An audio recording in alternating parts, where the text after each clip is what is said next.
Hello, my lovelies, and welcome to Where the Road Rises. With me, your host, Eileen Curlin-Walsh. Most of us have grown up with the horror and fascination of ghost stories. Who doesn't love a good ghost story?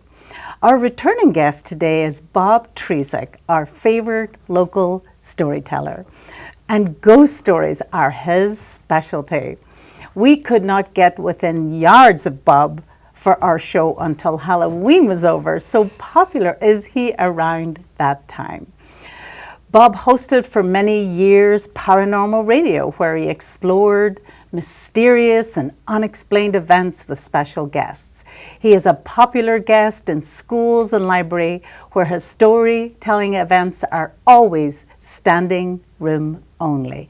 And we are delighted to have him back in the studio today. Welcome back, Bob.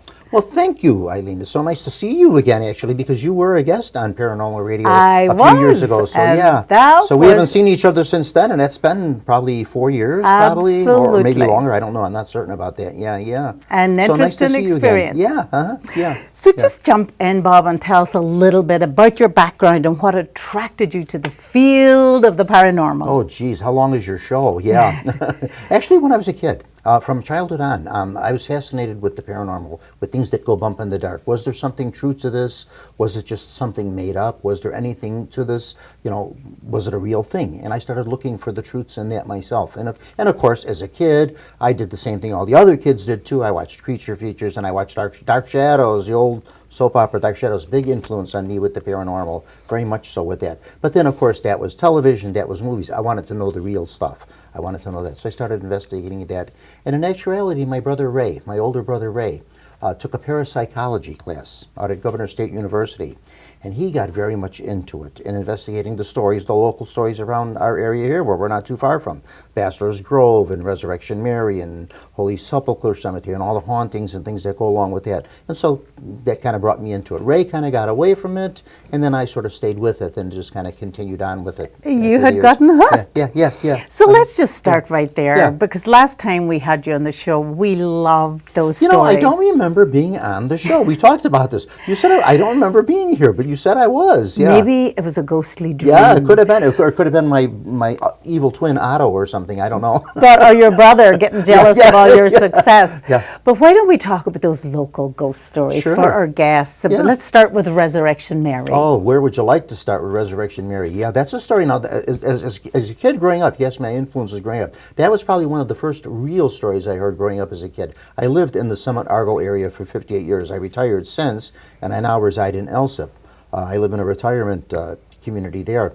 And Resurrection Mary was one of the stories I grew up with. And in those days, you know, back 100 years ago when I was a kid, there were still some people around that were very familiar with that story. They knew the Norcus family, they knew the Bergovi family, they knew those people. And those are two of the candidates for the Resurrection Mary, Anna Norcus and Mary Bergovi. So yeah, that was something I did a lot of research on that as I got older too. The only thing I've never been able to find through the years is who actually coined the phrase Resurrection Mary. Where did that actually start? Who actually started just saying that's Resurrection Mary? You know, we don't know about that. Yeah. And the story was, Bob, that this ghost appeared by the cemetery? Yeah. To give you the short of it, because we could do a whole show just on Resurrection Mary. Over the years, I've talked to like 34 different people that have claimed they've had some encounter one way or the other with the entity of Resurrection Mary. Some of them I believed a little more than others, but I don't think anybody was telling me, you know, I believe they all experienced something, but in some cases it may not have been her.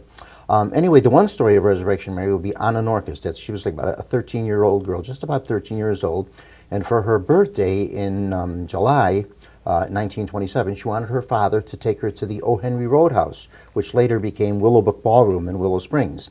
And father said, yeah, okay, fine, we can go and we can do that. So they hopped into the car in July, and with the brother, I believe it was, and the father, and then another couple, I think there were 5 in the car, and they went down to the Roadhouse and had a good time and everything. And then coming back to 65th Street in Summit, there was a 25-foot drop-off left by the railroad that they didn't see.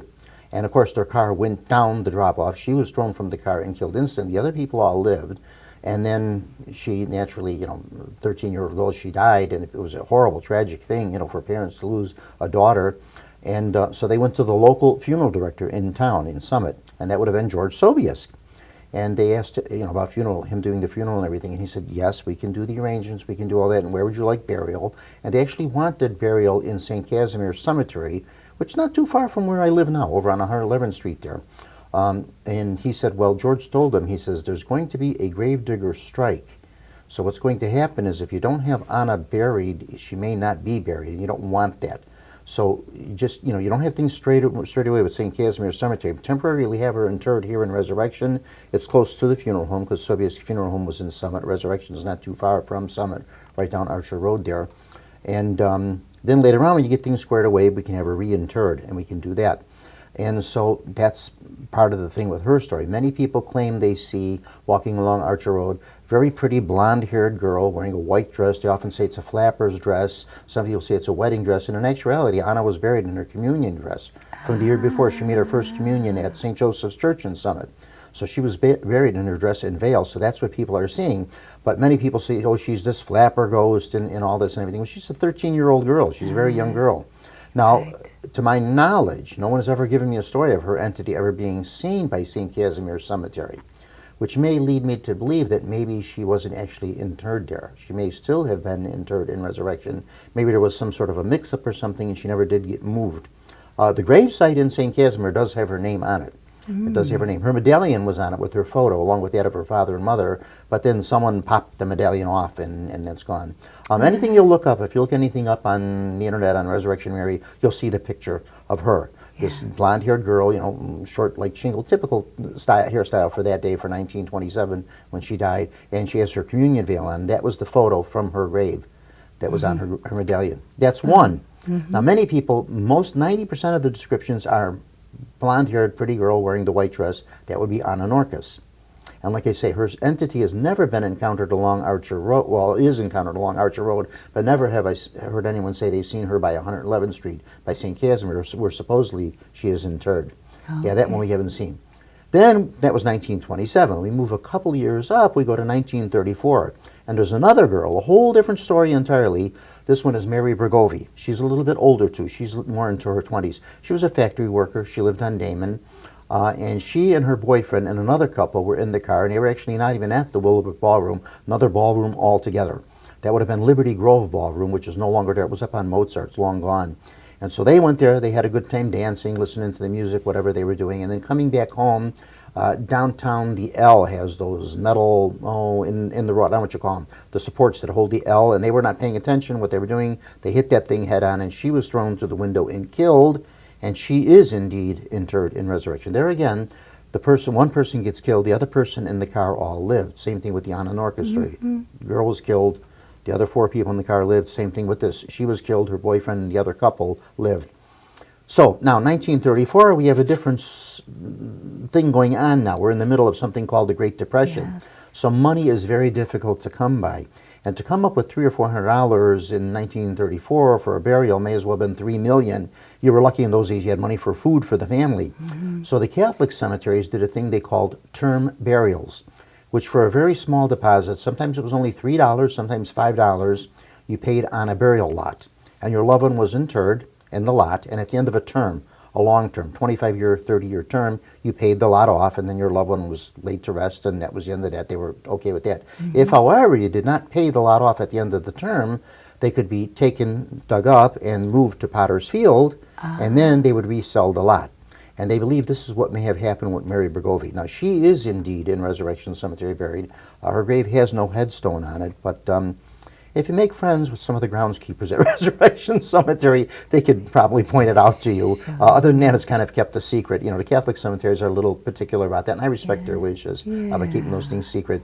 And almost immediately, sorry, I didn't mean to cut you off there, but almost immediately from the time of Mary Bregovi's death, almost immediately people started seeing her description by the headstone itself, by her grave where she was buried. A very different description from 13-year-old Anna Norkus. This girl has brunette hair, and she was buried in an orchid-colored dress because she had a favorite orchid dress that she liked, and she was buried in that.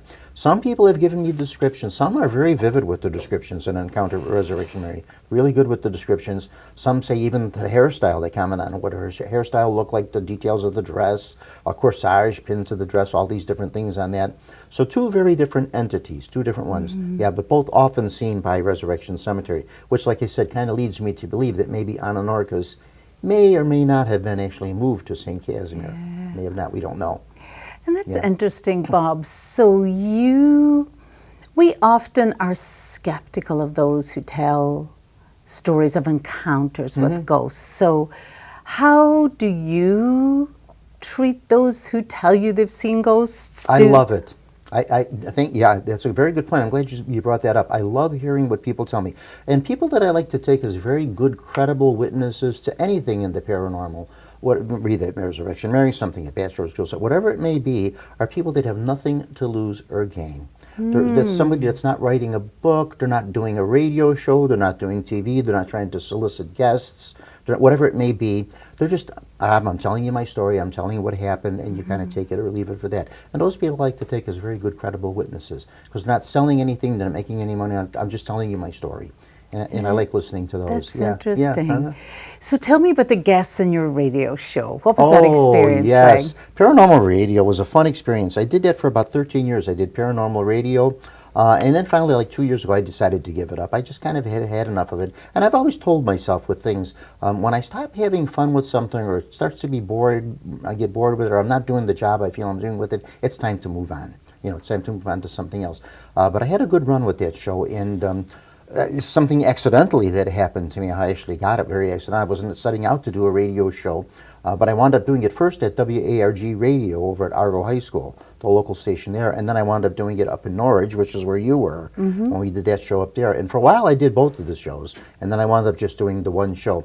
And over the years, hands down, one of the first people I wanted to get on when I first started doing it was Richard Crowe, because I had known Richard for a long time, and he had been for many, many years a big name in the field of the paranormal in the Chicago area. And Richard, oh, sure, Bob, no problem, we'll do the show with you. So Richard came on, and we did, you know, a 2.5, it was supposed to be an hour show, and we started yakking back and forth, and we wound up doing 2.5 hours, and we could have continued even longer with that one.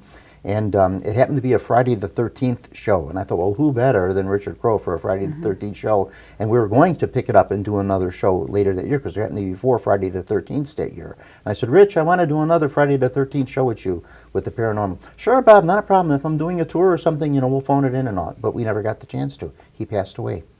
Yeah, he passed away that year. We did the show in February, and then in June that year, we lost Richard. Yeah, he passed away. Would you call yourself a ghost hunter, Bob? Ghost hunter, ghost researcher, sure. You get a tip on something you want to investigate. Investigation is quite honestly, I don't do a lot of them now like I used to. I used to do quite a lot of them. I don't now so much. Now I'm more concentrated on historical aspects and the truth behind it and the research with the things. I don't actually do locations too much anymore myself. I'm just getting too old. You know, to do something like that for 24 hours overnight and all that for me, I'll fall asleep now, you know. Well, you have enough stories to keep us entertained now. Yeah. I still do them from time to time, but yeah, ghost hunting, yeah, I guess you could say you're a ghost hunter, yeah. Was there one experience that stood out? Was there anything that caught even you off guard? Yes, one time, and I love giving the story, and I've told it many times because it was such a good thing. I had done a tour. From time to time, I'll do tours, especially for the month of October, with some of the local park districts, where we get a bus from the park district, and we put the people on, and we'll take them around to Resurrection Cemetery and to Bachelor, and we tell them the stories and the things that go on there. And one location that I did on this tour, it was with the Summit Park District some years ago, and it was the John Humphreys house in Orland Park, which has got a Bachelor's Grove connection, because supposedly one of the first Mrs. Humphreys may be the Madonna, Lady in White that haunts Bachelor's Grove Cemetery. We don't know, it's just a theory on that. Any of these things are theories, you know, no one really knows, you know. But anyway, it's just a theory. You kind of put 2 and 2 together and you figure out this might be the person or the entity that people are seeing. But anyway, in that house, up in the attic, all the way up on the top of the house, there's like a long stairway from like attic, it goes all the way down into the basement. And I happened to be looking down. And now, mind you, I was bringing people there as a group on the tour. And then we had a little free time to kind of explore on our own. And I looked down and I happened to see like a black shadow, a shadow figure coming up the stairs. And it came up to like a certain point, and I noticed it. It sort of stopped and noticed me, and then back down it went, and that was it. And I was a little stunned. And I happened to have a 13-year-old boy. His name was Jacob. He was on the tour. His grandparents brought him on the tour. And he happened to be walking by, and I said, Jake, come here, come over here. I want you to see something. I said, come here, take a look down and tell me if you're seeing anything there. We both stood there, and there again, we watched it come back up again. And it got like to the same point, and there again, back down. And he's going, what is that? I says, yes, I seen it. I says, that's why I brought you up here for a witness. I'm glad you're seeing it too. So we both see, I seen it twice, he's seen it at that time too, and we were both a little taken aback by it because I wasn't looking for anything, and then there it was, you know. And a theory on that, here again, theory only, that whoever that was, possibly, at first I thought, well, maybe I startled the spirit as much as it startled me. But then I thought about it, so maybe it just got to that point on those stairs. That's as far as it made. And maybe from there it fell in life. Maybe that's where that person died. They may have fell down that staircase, so that's why they just got to that certain point, and then that was it. So that could have been the point they got to where maybe they fell down the staircase, broke their neck, hurt themselves, got killed, whatever it may be, and that's why they're just kind of repeating that and kind of, you know, in repetition, a residual haunt. So what is your theory about the world of the paranormal? Clearly, it's something you believe in, you've experienced. Yes. Yeah. Is there a veil between this world that we're so used to and the world beyond it, and occasionally we see beyond Yes. it? Is it a world in between this world and going to the next? How would you describe it? In my opinion, just what you said, it's a little bit of all of the above. It's all of the above. There is that veil between things, and I think what it has to do a lot when something sort of manifests itself for someone, it could be, sometimes it's the right person, sometimes it's the wrong person. Some people see Resurrection Mary, some people don't. I've never seen her. You know, in all the years I've been doing this, I've never seen anything that looks like her. Other people, yes, they do. Sometimes you're the right person, sometimes the wrong person. Sometimes you'll have instances too where you have 2 or 3 people, and maybe one person is picking up on something or seeing something, and the other people nothing, you know. So it just goes that way.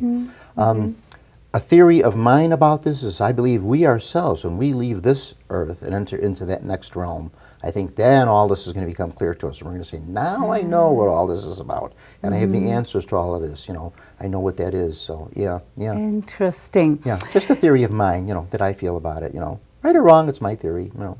So what are your plans now for the future? You're not doing your radio show anymore. You No. still love to entertain audiences. Oh, yes, I'm still very much active with things. As a matter of fact, I have a program. I'm glad you mentioned that. I can throw a plug in for that. Tomorrow night, I'll be doing a program over at the Worth Library.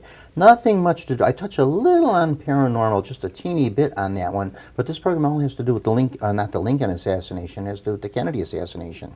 Because the 22nd of this month is 62 years for the assassination of JFK. And I actually did the program a few years back for the 50th anniversary. And then the Worth Library asked me to do it again.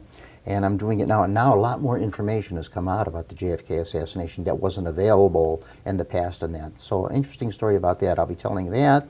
That will be tomorrow night at the Worth Library. And then December 4th, I get back into the paranormal again. And I talk about the dark side of Christmas. All about Christmas ghosts and Christmas haunts, and actually the area of the world that you're from over in the UK there, Christmas is the time for telling ghost stories. Yeah, that's the time for telling ghost stories. So what I do with that is I talk all about Santa Claus's origins and the dark side of Christmas and different beliefs around the world of Christmas.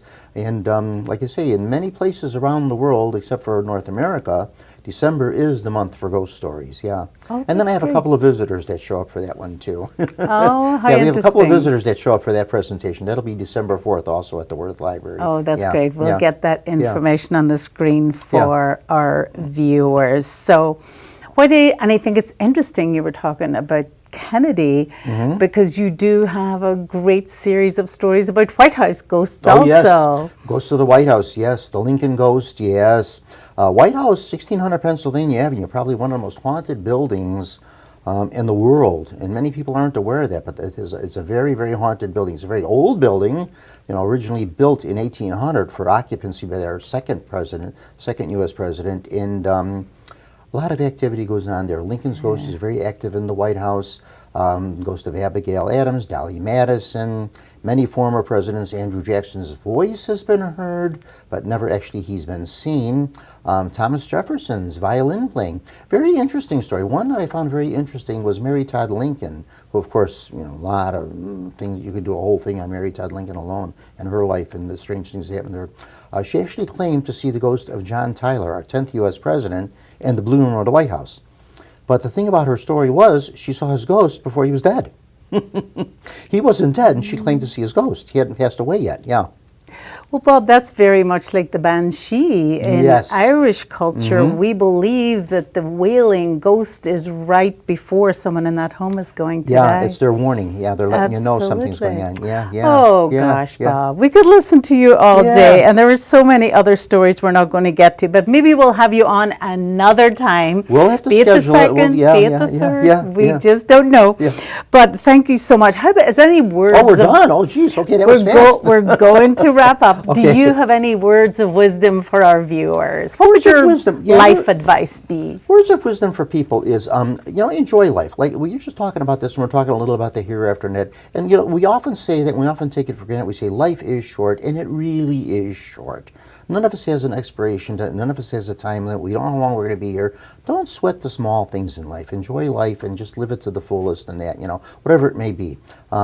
If you enjoy paranormal and you enjoy this type of thing, whatever if you enjoy skydiving, whatever it may be, do your thing and enjoy your life. Yeah, experience what life has to offer. Find your niche in life, what you like and what you don't like out of life, and go for that. Yeah. I love that, and Yeah, that's yeah. what makes this tapestry so Yeah, interesting. Is that we are so different, and Yeah. that we each bring something unique. There's something to for everybody. The world has something for everybody. Yeah, that's why I enjoy my retirement so much, because I get the time to do things now I couldn't do when I was working, and I have more time to do stuff. Yeah. Thank you so much, Bob. Well, thank you so for much. your It was a pleasure. insight. Thank you. Yeah. And viewers, it's that time again where we have our 10th anniversary now. For the last 10 years, we've been having you bring to our office, right from Thanksgiving all the way through the 12th of December, a toy for our Christmas toy drive.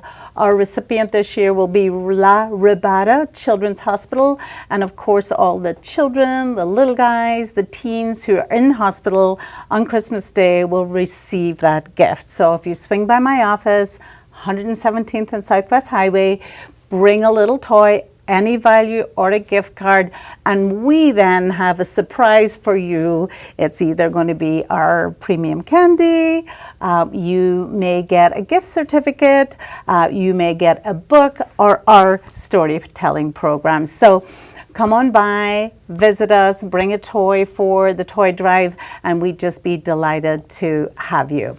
So now we'll see you again in December, but for now, thank you so much again to Bob. Thank you for watching, and we will see you next time on Where the Road Rises. Thanks and bye.